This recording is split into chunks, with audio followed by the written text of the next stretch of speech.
In the movies, Saruman dies at the very beginning of The Return of the King by falling from his tower, allowing the hobbits to return to a perfectly peaceful Shire.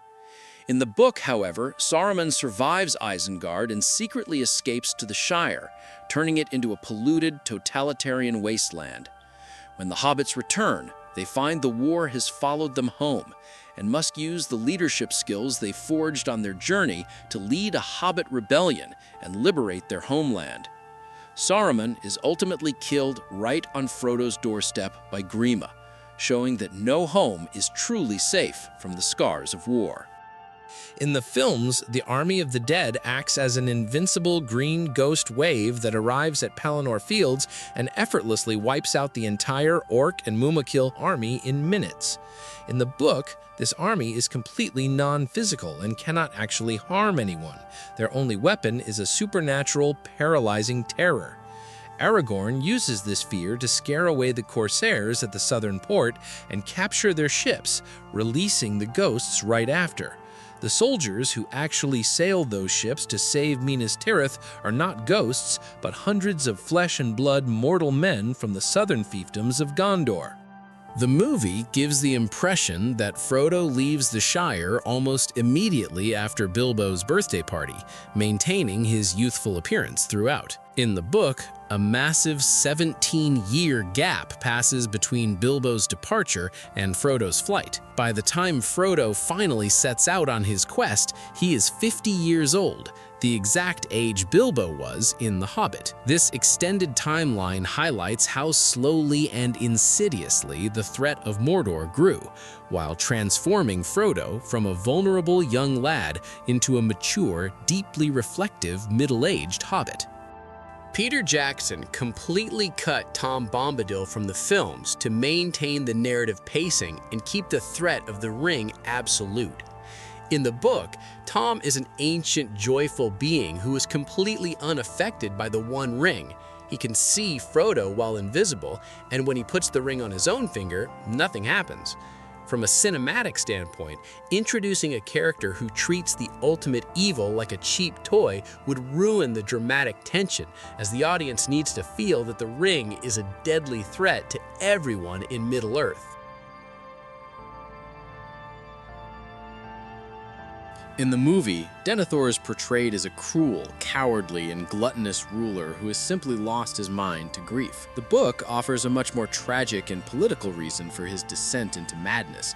Denethor had been secretly using the Palantír, or Seeing Stone, of Minas Tirith for years to spy on Mordor. While Sauron could not break Denethor's strong will, he manipulated what the stone displayed, intentionally showing the steward only the overwhelming might of Mordor and inevitable doom. Denethor didn't despair out of cowardice, but because Sauron's psychological warfare convinced him that victory was mathematically impossible. In the movies, Frodo is often portrayed as vulnerable and naive, even foolishly banishing Sam after being tricked by Gollum on the stairs of Cirith Ungol. In the book, Frodo is much wiser, sharper, and far more perceptive. He's never fooled by Gollum's lies, never turns against Sam, and uses firm psychological tactics, like using Gollum's real name, Smeagol, and reminding him of his oath to keep him in line. Frodo shows Gollum mercy not out of blind innocence, but out of a deep, empathetic understanding of the ring's corrupting power.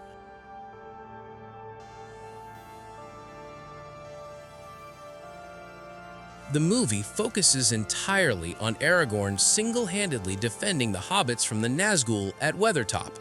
However, the book reveals that a massive conflict took place on that hill days before Aragorn and the hobbits even arrived. Gandalf had tracked the ringwraiths there and was ambushed by all 9 of them at night.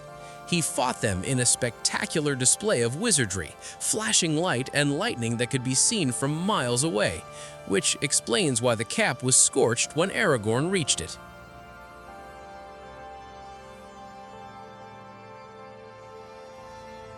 In the extended edition movie, the Witch King confronts Gandalf inside the city, easily shattering the wizard's staff and leaving him vulnerable until the horns of Rohan distract him.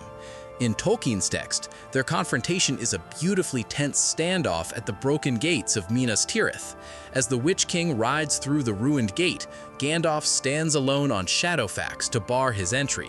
They exchange powerful words, but the standoff is interrupted by the sudden blowing of the Rohirrim horns, leaving the question of who was more powerful completely unanswered.